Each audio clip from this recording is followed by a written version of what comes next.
আসসালামু আলাইকুম। কেমন আছেন সবাই? অনলাইনে কোনো কিছু দেখলে আমার মতো কেনার জন্য লাফালাফি শুরু করে দিবেন না। আজকে আমি একটা ঘটনা শেয়ার করব আপনাদের সাথে। এই যে কড়াইটা দেখতে পাচ্ছেন যেটাতে আমি রান্না করতেছি। এই কড়াইটাতে রান্না করার অভিজ্ঞতা আমার এত বাজে হইছে আমি কি বলবো আসলে। অনলাইনে একটা পেজ থেকে এটার ভিডিও দেখে আমি তো পুরা পাগল হয়ে গেছি এটা কেনার জন্য। যেহেতু স্টেইনলেস স্টিল আর অনেক সুন্দর লাগতেছে। আরেকটা এটার সাথে আরেকটা হচ্ছে আমি দেখছি, ফ্রাই প্যান দেখছি একটা। মানে কি যে কুখ্যাত ফ্রাই প্যান! আমি এর আগে আমার এত বাজে অভিজ্ঞতা হয় নাই। যখন এটাতে রান্নার ভিডিও দেখছি, কয়েকটা কুকিং চ্যানেলের আপুকে রান্নার ভিডিও দিতে দেখছি, কেনার জন্য আমি পুরা পাগল হয়ে গেছি, দিওয়ানা হয়ে গেছি। এরপর যখন হাতে পাইছি খুশির ঠেলায় রান্না করতে গেছি, আর যে আমি কি বলবো আমার সাথে যে কি হইছে! চুলার আগুনটা একটু বাড়িয়ে দিলে একদম তরকারি যা আছে সব পুড়ে ছাই হয়ে যায়। আর কমিয়ে দিলে কোনো কিছু হয়ই না। মানে অভিজ্ঞতাটা এত বাজে, এইজন্য আমি ভাবলাম যে আমি আপনাদের সাথেও শেয়ার করি। আর ফ্রাই প্যানের কথা তো বললামই না। স্টেইনলেস স্টিলের ফ্রাই প্যান মানে এমন হবে আমার মানে অভিজ্ঞতা একদম 0, 0 অভিজ্ঞতা জাস্ট। মানে ডিম ভাজতে গেলে ডিম দেওয়ার পর একদম লেগে যায় নিচে।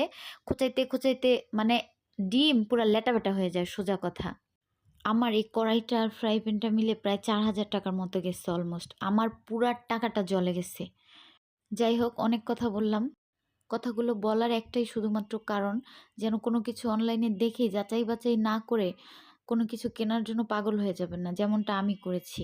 যাই হোক এবার রান্নার কথায় আসি। আজকে রান্না করেছিলাম শিং মাছ দিয়ে, লাউ দিয়ে আর হচ্ছে পাঙ্গাস মাছের মাথা আ ভেঙে চুড়ে ওটা দিয়ে হচ্ছে লাউ দিয়ে রান্না করছিলাম।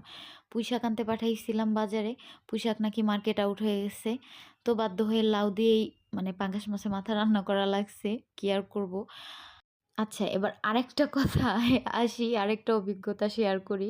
সেটা হচ্ছে আগে আমার যেই চুলাটা ছিল, ওই চুলাটা আমি আমার মন মতো ল্যাটা-ব্যাটা করে ইউজ করতে পারছি। আমার কোনো প্রবলেম হয় নাই।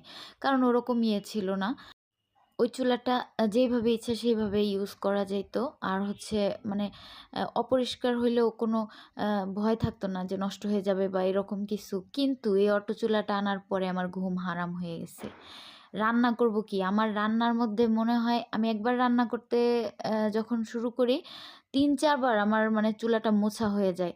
তারপরেও একটু তেল কাস্টে লেগে থাকলে আমি আবার মোছা শুরু করি। আমার পুরা ঘুম হারাম হয়ে গেছে এই চুলা আনার পরে। এটা পরিষ্কার করতে জান শেষ। আগে যেটা অটো ছাড়া ছিল নরমাল চুলা, ওইটাই আমার মনে হয় ভালো ছিল। তো আমার হাসব্যান্ডের হাতে পায়ে ধরেও রাজি করাইতে পারি নাই একটা নরমাল চুলা কিনে দেওয়ার জন্য। জোর করে এই চুলাটা আমাকে কিনে দিছে। কিন্তু